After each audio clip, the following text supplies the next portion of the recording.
Et puis, il s'est passé j'ai eu différentes discussions avec différentes personnes dans l'Assemblée. Et notamment Ketsia qui m'a fait une remarque. Et à ce moment-là, j'ai eu l'impression que le passage que j'avais lu se mettait en lumière. Et ce matin, tout ce qu'on a chanté, on a reconnu la grandeur de Dieu. On a reconnu tout ce que Dieu avait fait pour chacun d'entre nous. On a reconnu qu'il est le maître de l'univers. Il est le maître de nos vies. Il a tout accompli. Il a donné son amour. Dieu a donné son Fils pour nous. Et combien ce matin, nos cœurs veulent être pour lui. Et dans une discussion, à un moment, Ketsia m'a dit, mais en ce moment, ce que je vis, ce que je ressens, on peut tout m'enlever, mais pas Dieu. L'essentiel. Frères et sœurs, on le dit souvent, on a la chance, on a un pays qui nous laisse libres d'exprimer notre foi, de pouvoir nous réunir le dimanche, de pouvoir partager ensemble la parole de Dieu. Mais demain, qu'en sera-t-il demain? Je ne veux pas être prophète de malheur, comme on dit. Mes frères et sœurs, dans nos vies, sans qu'il y ait la guerre dans le monde, est-ce que des fois dans nos cœurs, il n'y a pas la guerre? Il n'y a pas le trouble? Et est-ce qu'on est capable de garder l'essentiel, la seule chose importante dans nos vies, la présence de Dieu? Et ce matin, c'est ce que j'aimerais partager avec vous à travers une parabole. Alors, soyez pas surpris, je vais vous faire un petit peu de botanique ce matin. Si vous voulez bien, on va commencer par une lecture dans Luc 13 au verset 6 à 9. Donc, c'est Jésus qui est avec ses disciples. On reprécisera un petit peu après le contexte. Le Seigneur il dit aussi cette parabole. Un homme avait un figuier planté dans sa vigne. Il vint pour y chercher du fruit et il n'en trouva point. Alors il dit au vigneron, voilà 3 ans que je viens chercher du fruit à ce figuier et je n'en trouve point. Coupe-le. Pourquoi occupe-t-il la terre inutilement?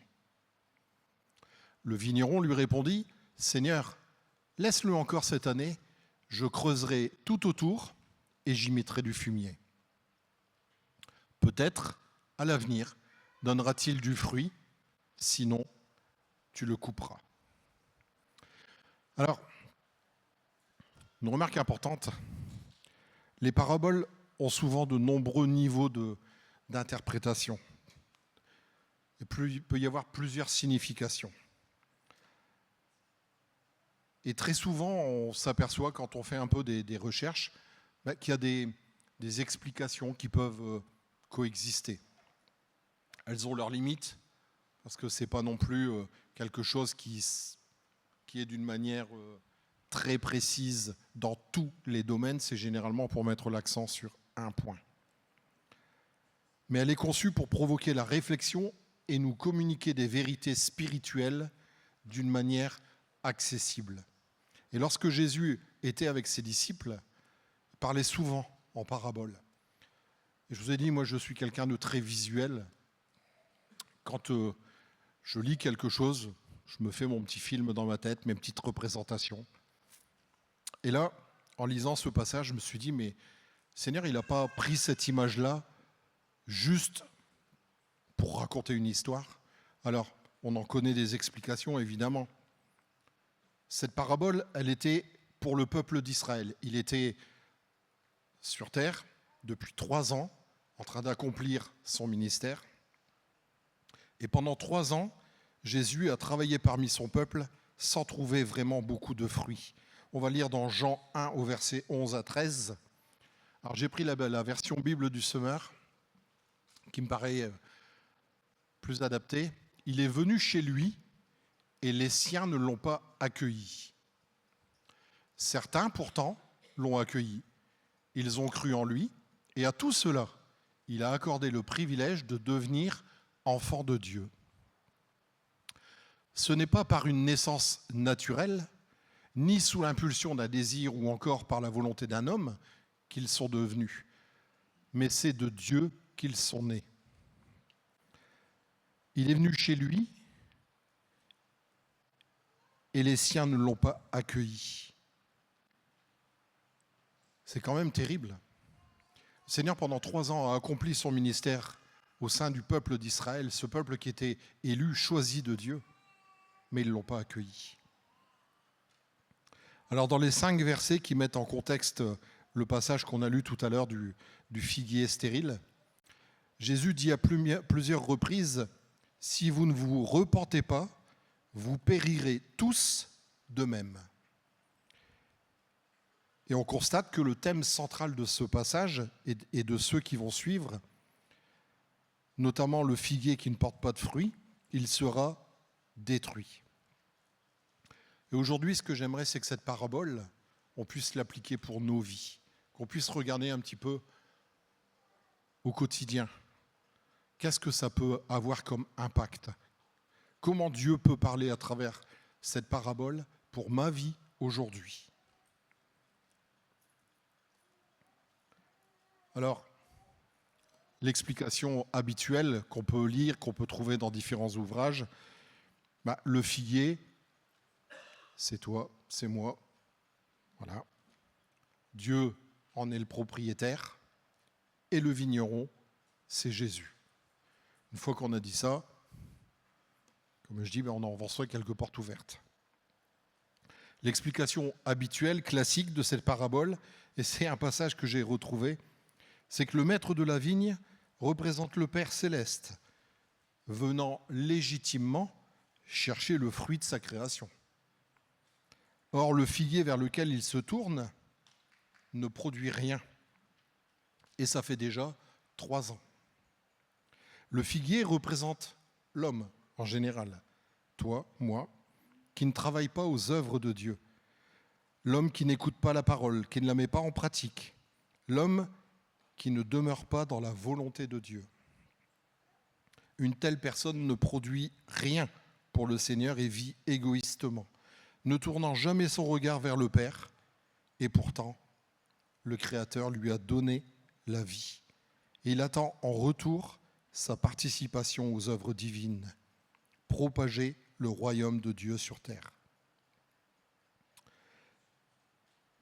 Cependant, le maître de la vigne renonce à couper le figuier sur le champ. Il choisit la voie que lui propose le vigneron, Jésus.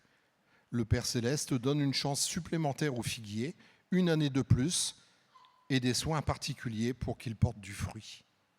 Ainsi, Dieu agit avec l'homme, avec une infinie patience, et lui accorde toutes ses grâces jusqu'à la fin, et met à sa portée tous les moyens possibles afin qu'il porte du fruit.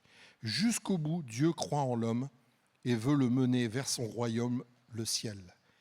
Porter du fruit pour Dieu peut se faire d'une multitude de manières. Chacun a sa place, sa mission, sa vocation, et tous sont utiles pour les plans du Seigneur.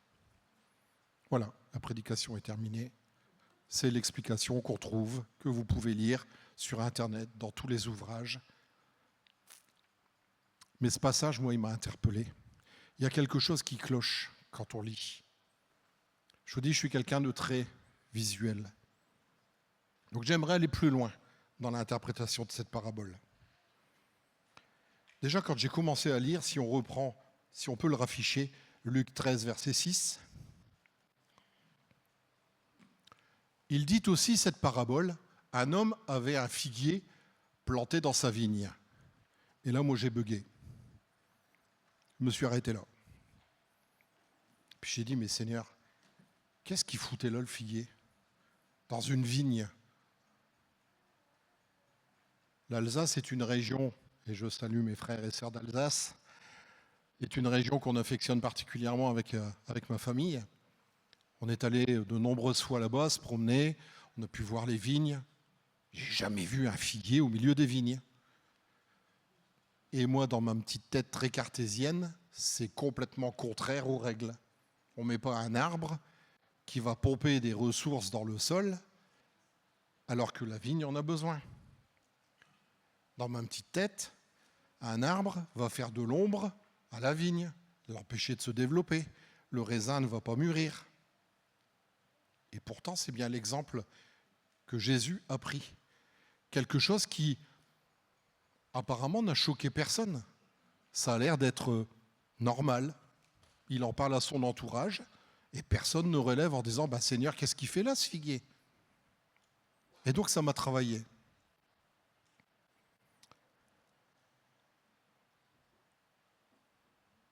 Alors, il ne s'agit pas d'un arbre, on reste sur la première phrase, il ne s'agit pas non plus d'un arbre qui est arrivé là par hasard.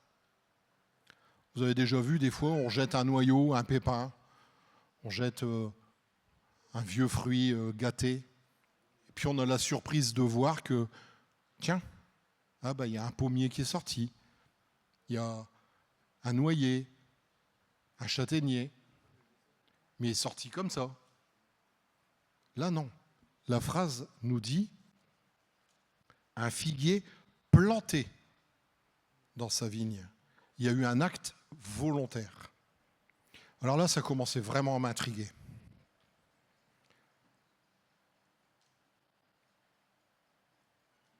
Je me suis dit, mais le vigneron, comme le propriétaire, puisque le vigneron en prend soin, mais le propriétaire, ça fait 3 ans qu'il vient voir ce figuier pour avoir des fruits.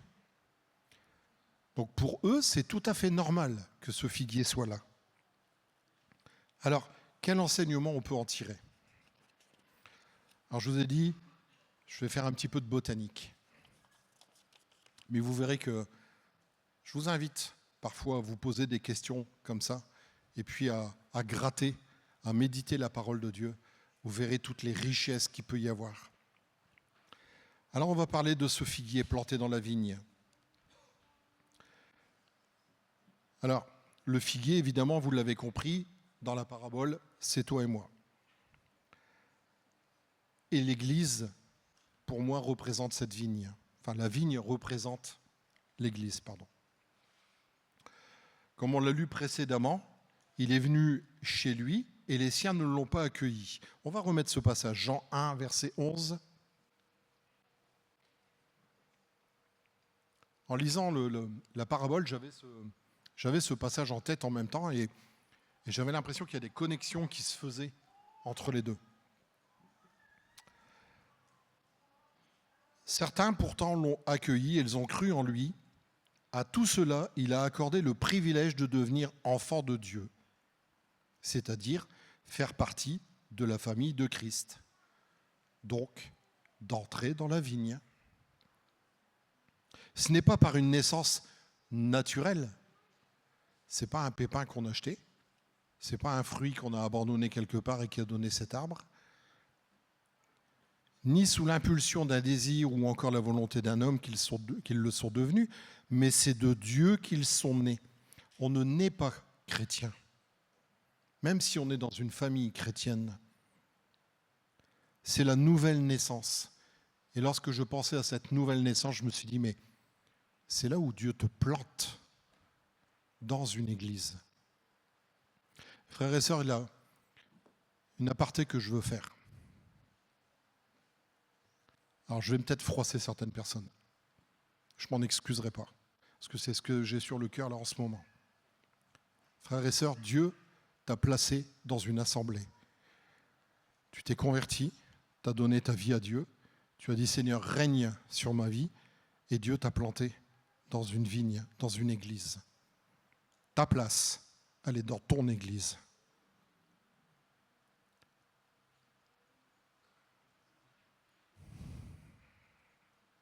Tu batailles peut-être des choses qui ne sont pas en paix avec toi dans ton cœur en ce moment. Mon frère, ma sœur, si tu quittes ton assemblée, si tu veux butiner ailleurs, réfléchis. Tu as déjà vu le figuier prendre ses racines dans ses bras puis partir ailleurs? Dieu l'a planté, il l'a voulu là. On va continuer l'explication. Vous allez voir que le figuier, il a un rôle essentiel pour la vigne. Je le répète, réfléchis bien. Je ne sais pas à qui le Seigneur veut parler ce matin, mais réfléchis bien à ce que tu médites dans ton cœur. Si tu veux abandonner ton assemblée et que ce n'est pas conduit par Dieu, tu sors de la volonté de Dieu.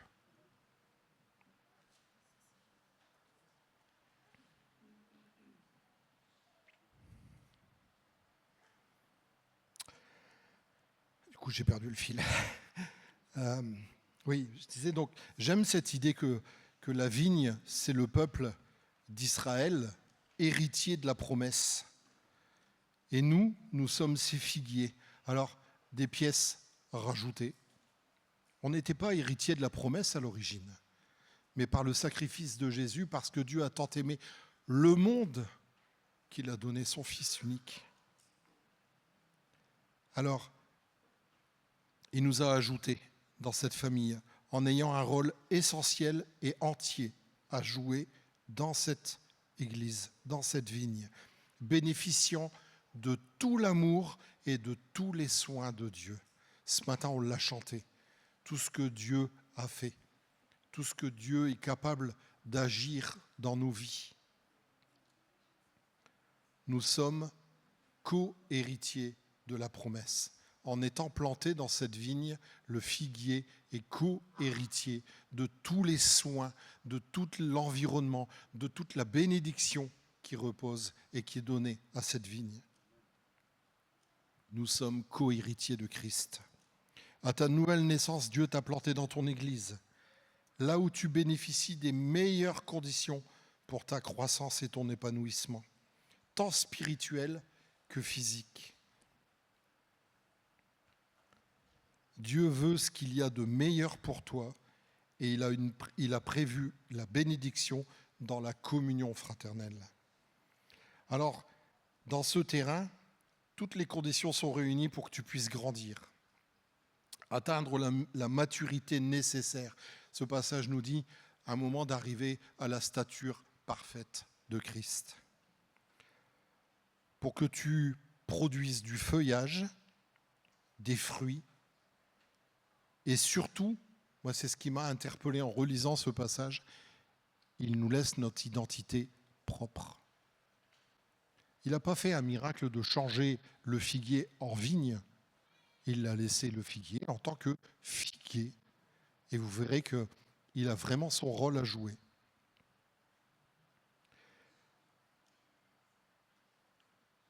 On pourrait parler des bienfaits des feuilles de figuier.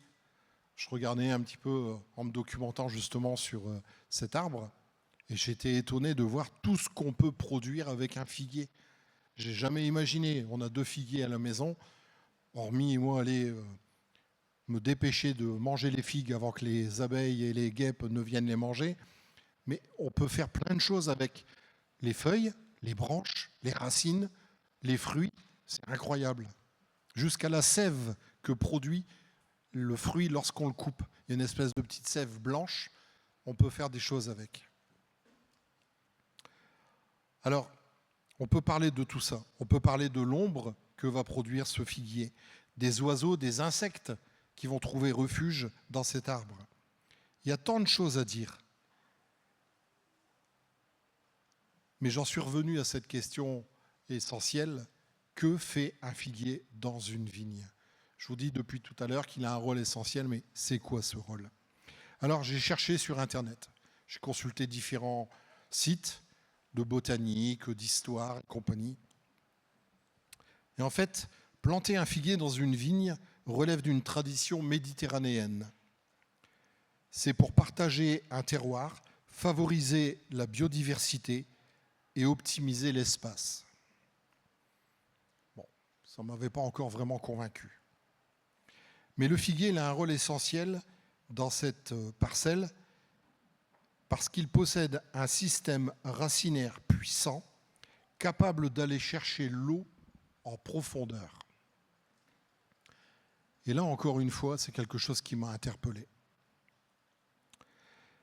Donc je lisais, je vais vous résumer un petit peu. Ils appellent ça un rôle de pompe pour la vigne grâce à un mécanisme biologique précis qui s'appelle l'ascenseur hydraulique. Vous partirez moins bête aujourd'hui. Alors qu'est-ce que c'est? Eh bien en fait, pendant la nuit, le figuier puise l'eau dans les nappes phréatiques profondes parce qu'il a une racine centrale très profonde qui va vraiment chercher là où, au final, la vigne n'est pas capable d'aller.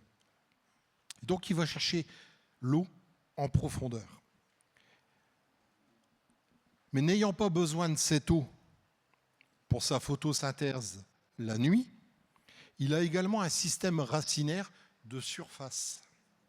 Et la nuit, il va relâcher cette eau par le biais de ses racines de surface. Et là, vous l'avez compris, qu'est-ce qui va se passer pour la vigne? La vigne qui a des racines de surface se retrouve tout à coup abreuvée. Elle a de l'eau qu'elle ne pouvait pas aller chercher et qui arrive à ses racines. Au lever du jour, les racines de la vigne, absorbent cette humidité de surface. Et c'est un soutien invisible qui permet à la vigne de maintenir son activité de photosynthèse. C'est ce qui va lui permettre de grandir, de se développer. Et même dans des étés caniculaires, comme on peut l'avoir en ce moment, ça évite le blocage de la maturation des raisins. En agissant comme une pompe hydraulique naturelle, il fait remonter l'humidité vers les couches supérieures du sol, ce qui maintient une fraîcheur souterraine bénéfique pour la vigne en plein été, mais aussi, parce que ça ne s'arrête pas là, un bouclier écologique naturel favorisant la biodiversité. Et quand on a commencé à regarder, eh bien, le figuier abrite une foule d'insectes spécifiques, mais qui sont bénéfiques à la vigne. Et là, je me suis dit, mais Seigneur, c'est pas pour rien que tu as parlé d'un figuier planté dans la vigne. Son feuillage dense protège la vigne contre les vents violents, desséchant. Il crée des zones d'ombre qui limitent l'évaporation de l'eau, sans bloquer la lumière nécessaire aux grappes de raisin. Le figuier aide à réduire la pression des parasites sur la vigne. Et là, je me suis dit, mais Seigneur, si moi je suis ce figuier dans l'Église, qu'est-ce que je peux en tirer comme enseignement? Je vous laisse analyser et faire quelques prospections. On va continuer de développer après. Mais il y a déjà ce point principal du figuier avec cette racine profonde. Et là, je me suis dit, mais Seigneur, il y a plein d'allusions dans ta parole qui me font penser à d'autres versets. Quand on parle de l'eau, l'eau symbolise quoi dans la Bible? La parole de Dieu. Je me suis dit, mais est-ce que mon rôle premier, mon état de figuier, n'est pas d'aller puiser cette eau dans la parole, d'être profondément enraciné dans la parole? Et quel est le rôle d'une racine centrale comme ça, ce qu'ils appellent les racines pivots? J'ai été surpris lorsque on a eu la tempête de 99, de partir avec mon travail dans des régions qui avaient été sinistrées pour aller rétablir les réseaux et de voir tout autour de moi des arbres qui faisaient 20, 30, 40 mètres de haut, abattus, avec des systèmes racinaires très importants, mais dits de surface. Ça faisait comme une espèce de matelas de racines, mais il n'y avait pas cette racine pivot. Et les gens de la région de nous dire, lorsqu'on intervenait et qu'on était étonnés, ben oui, parce que ces arbres-là n'ont pas de racines profondes. Et là aussi, j'aimerais faire le parallèle. Mon frère, ma sœur, ta racine, est-ce qu'elle est profondément ancrée en Dieu pour résister quand il y a la tempête, quand il y a les épreuves dans ta vie, quand il y a des choses qui ne vont pas? Est-ce que tu es profondément ancré en Christ?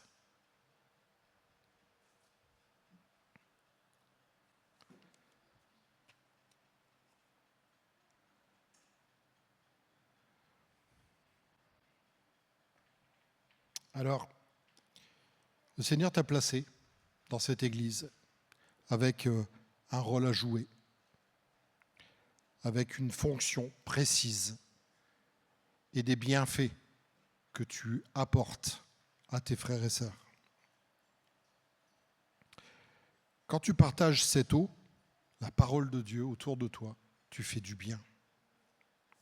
Quand tu es au service des autres et que tu permets à chacun de s'épanouir dans la maison de Dieu, alors tu es pleinement dans ton rôle. Ce rôle, ce feuillage, ce rôle de protection que joue le figuier également vis-à-vis de la vigne, c'est ce rôle aussi que toi tu joues vis-à-vis de tes frères et sœurs. Quand on dit on est garants les uns des autres, de s'encourager, de veiller les uns sur les autres, de s'exhorter, de s'aider, de prier les uns avec les autres.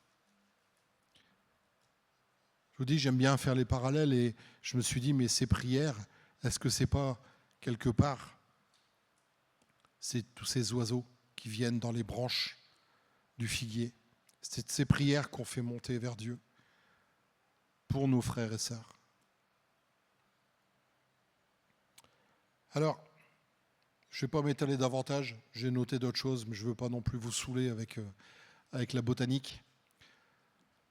Là, on n'était qu'à la première phrase de la parabole. Je me suis dit, mais cette parabole, est-ce que c'est ça l'essentiel? Est-ce que ce qu'il faut en retenir, c'est le rôle du figuier au milieu de la vigne? Certes, c'est important. Mais en continuant de lire, je me suis rendu compte qu'il y a quand même autre chose. Il est dit que ça fait 3 ans que le propriétaire de la vigne vient chercher du fruit et que parce qu'il n'en trouve pas, il veut le couper. Il veut l'enlever. Donc je me suis dit, mais au final, ce fruit que le maître attend et qu'il vient régulièrement chercher, c'est quand même le but premier du figuier. Certes, il joue un rôle.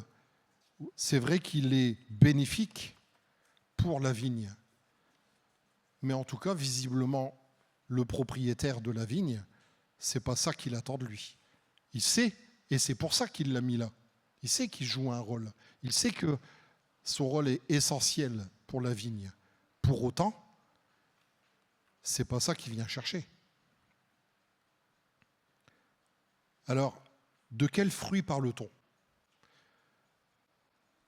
Si on remet le contexte de ce passage, il nous dit qu'il nous parle de la repentance. Et là, j'ai fait le lien avec ce passage, Jean-Baptiste qui dira à un moment, mais produisez du fruit digne de la repentance. Changement de vie, abandon du péché. Mais on parle aussi dans la Bible du fruit de l'esprit. Et le fruit de l'esprit, c'est quoi? On va lire ensemble dans le Galates 5, verset 22. Le fruit de l'esprit, c'est l'amour, la joie, la paix, la patience, la bonté, la bénignité, la fidélité, la douceur, la tempérance. Je n'avais pas donné la... Non, on s'arrête là. Plus généralement, on parle aussi dans la Bible de résultats. Quels fruits produisez-vous? Et là, encore une fois, en réfléchissant, je me suis dit, mais quel fruit ai-je obtenu avec tel ou tel acte dans ma vie? En réponse à nos prières. Quel fruit à l'annonce de l'Évangile autour de moi? Une âme s'est-elle tournée vers Dieu grâce à mon témoignage? Pourtant, on le répète assez souvent, l'ordre que Dieu a donné, c'est « Allez, faites de toutes les nations des disciples ». Est-ce que ce n'est pas ces fruits-là que Dieu attend dans nos vies? Ça nous renvoie aussi à cette parabole des talents. Mais mon frère, ma sœur, as-tu fait fructifier le talent que Dieu t'a donné? Ou alors, comme ce serviteur infidèle, qui l'a planqué, qui l'a enterré en disant « on verra plus tard, je rendrai ce qu'on m'a donné ». La place que tu occupes est précieuse, de même que les ressources que tu puises, à l'image de ce figuier planté dans la vigne. C'est comme cette eau que tu absorbes. Et bien plus encore, tu joues un rôle important dans l'équilibre de ce jardin. Mais j'aimerais te dire à quoi on reconnaît un arbre. À quoi reconnaissez-vous un pommier, un poirier, un cerisier? Si vous êtes comme moi j'attends qu'il y ait la saison des fruits pour savoir ce que c'est. Au feuillage, j'ai un peu de mal à reconnaître les arbres. Mais comme on dit, c'est à ses fruits qu'on reconnaît l'arbre, s'il est bon ou s'il est mauvais. On a vécu un petit peu cette expérience avec mon épouse. On nous avait offert donc un figuier. On l'a mis dans le terrain. Puis on s'est dit, chouette, l'année prochaine, on va avoir des figues. Et là, j'ai été un petit peu comme ce propriétaire de la vigne. Je suis venu, revenu, revenu, et il n'y avait toujours pas de figues. Et un beau jour, j'ai dit à Sarah, oh, lui, il me saoule. Il est là, c'est de l'entretien pour rien. Oui, hop, un coup de tronçonneuse, il n'y en a plus, il va libérer le terrain, et on sera tranquille. Et mon épouse, rôle de Jésus, attends, sois patient, on va attendre encore 1 an, on verra, peut-être que ça va.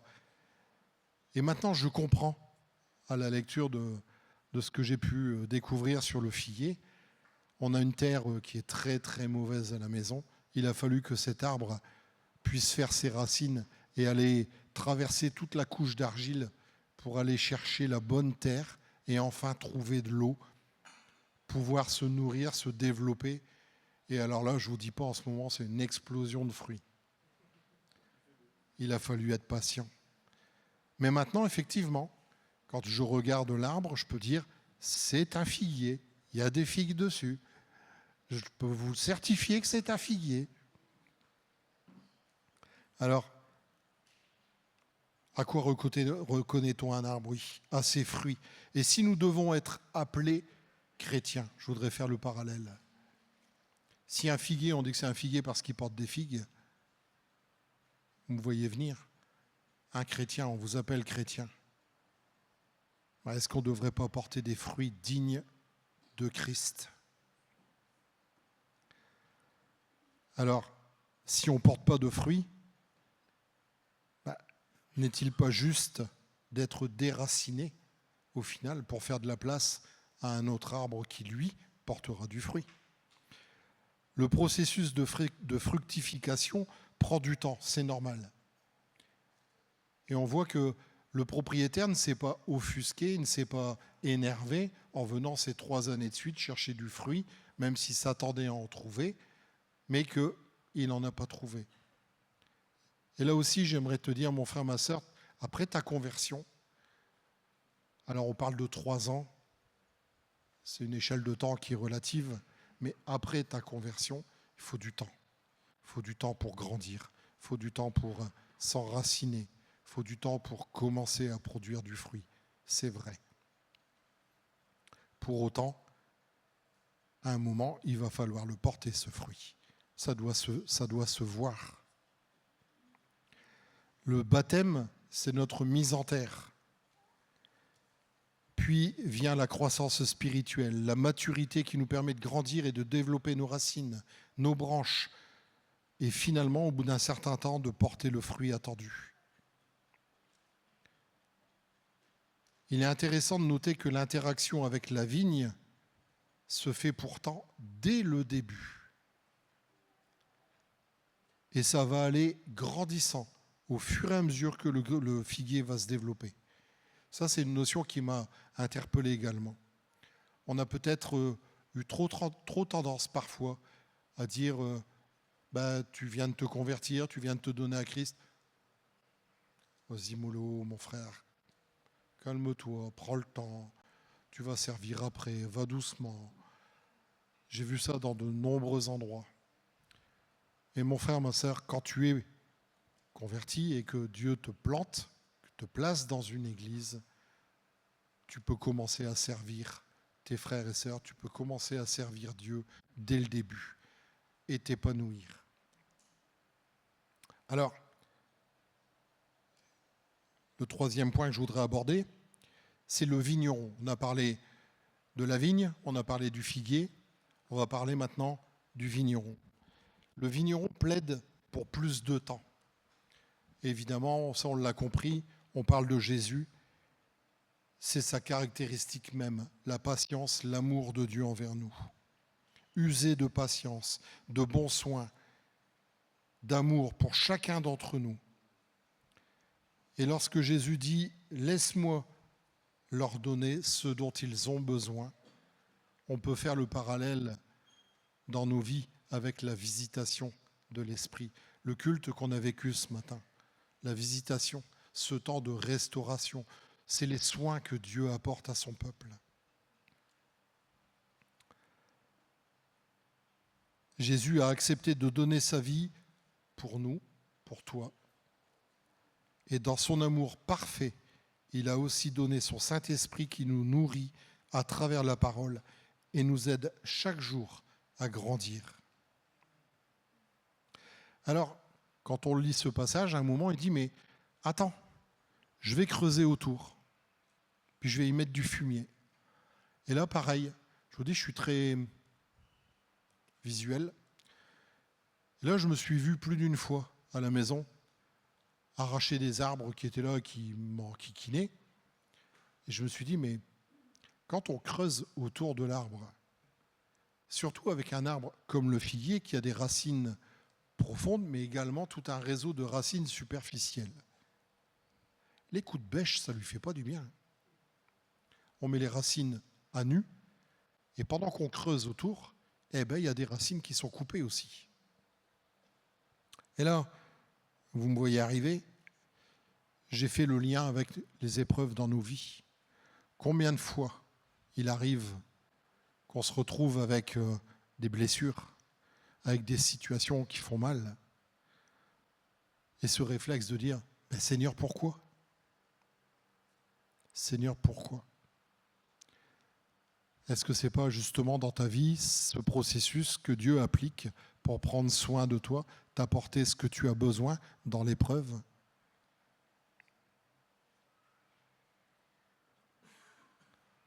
Alors ça peut produire une incompréhension chez nous, des blessures qui ne semblent pas méritées. Et pourtant, le fumier qui est déposé au pied de cet arbre fait penser à tout ce que nous subissons, mais qui nous fait grandir dans la foi. Un contexte parfois nauséabond, acide, mais qui au final est nécessaire à notre développement, à notre croissance, pour nous permettre de porter du fruit. Alors c'est sûr, hein, comme on dit, personne aime avoir les pieds dans la... Vous m'aurez compris. Et pourtant, on va lire Jacques 1, versets 2 à 4. Mes frères, regardez comme un sujet de joie complète les diverses épreuves auxquelles vous pouvez être exposés, sachant que l'épreuve de votre foi produit la patience. Mais il faut que la patience accomplisse parfaitement son œuvre, afin que vous soyez parfaits et accomplis, sans faillir en rien.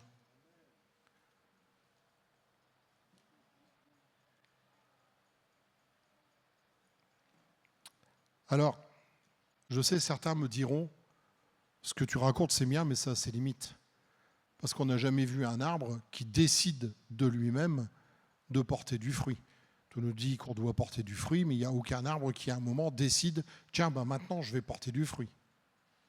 Alors c'est vrai, la parabole a ses limites. Et pourtant, même là, je me suis rendu compte, en lisant les différents ouvrages, que la fructification, c'est très souvent un réflexe chez les plantes.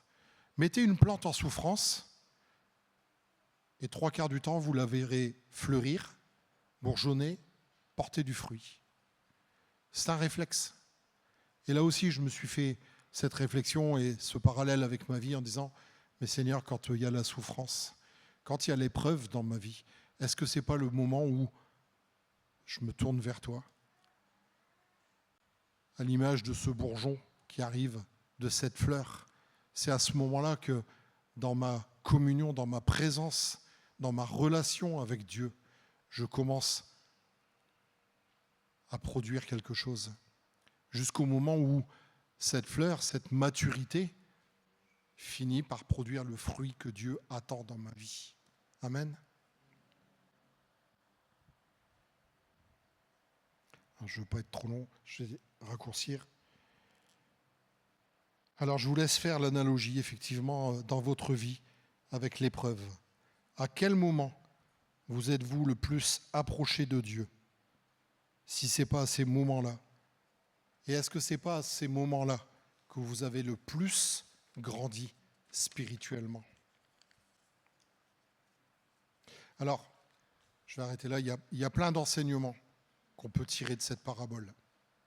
Notamment cette eau que fait remonter le figuier par le biais des racines.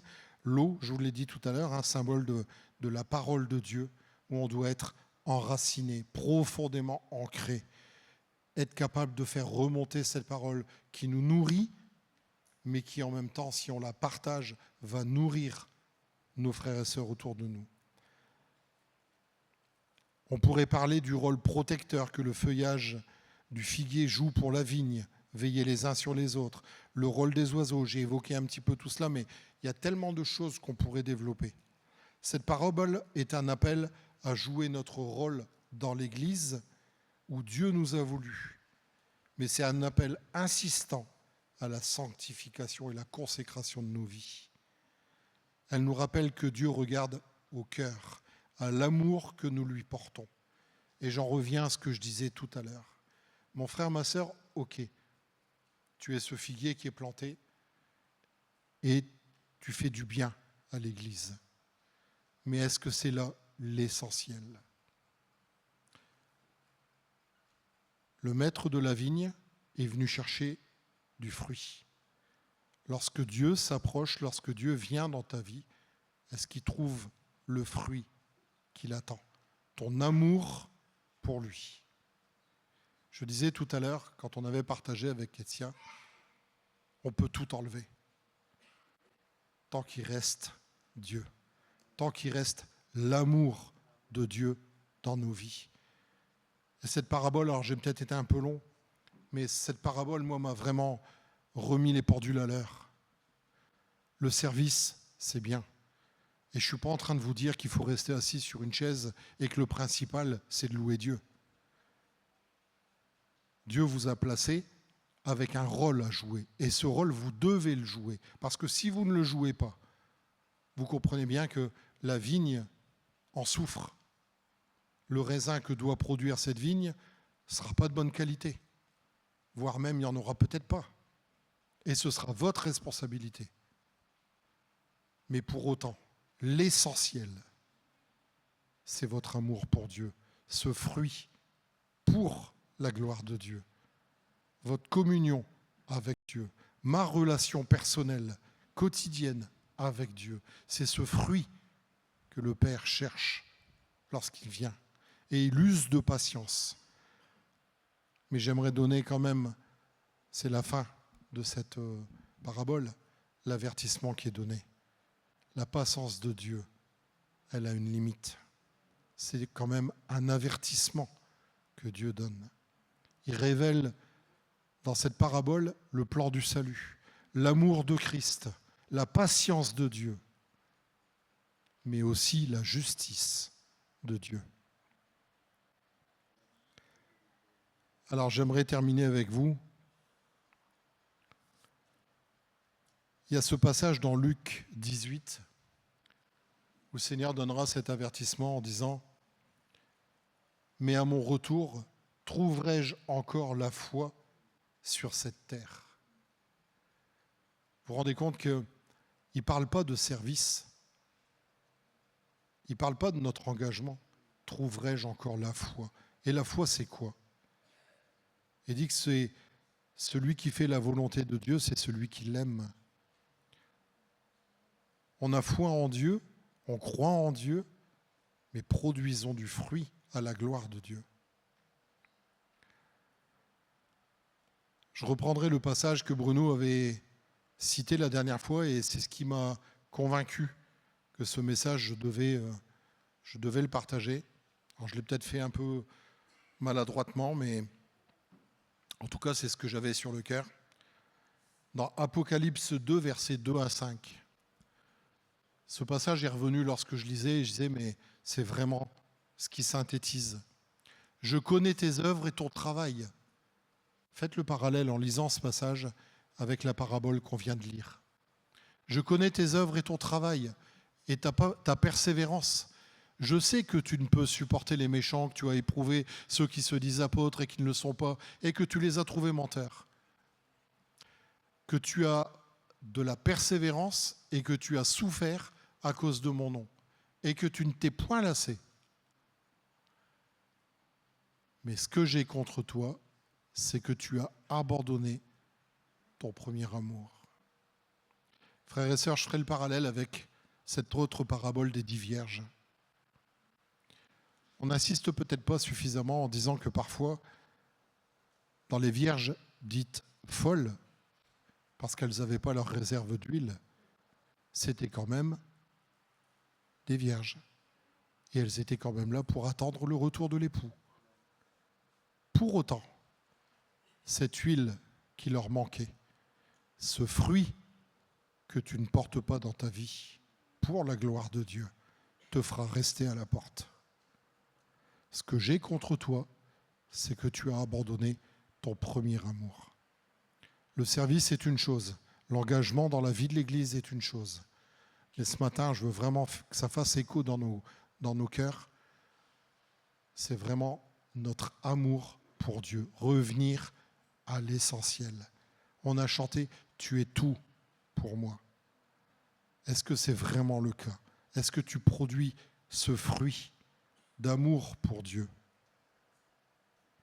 Alors, pour approfondir, j'aime bien, certains d'entre vous ne vont peut-être pas aimer, mais j'aime vous laisser 3 questions et vous prendrez la semaine pour y réfléchir. Quel pourrait être le fruit que Dieu a attendu que tu produises pendant ces 3 dernières années? Faites cette introspection. Et quelles sont les choses qui t'empêchent de porter du fruit pour le royaume de Dieu?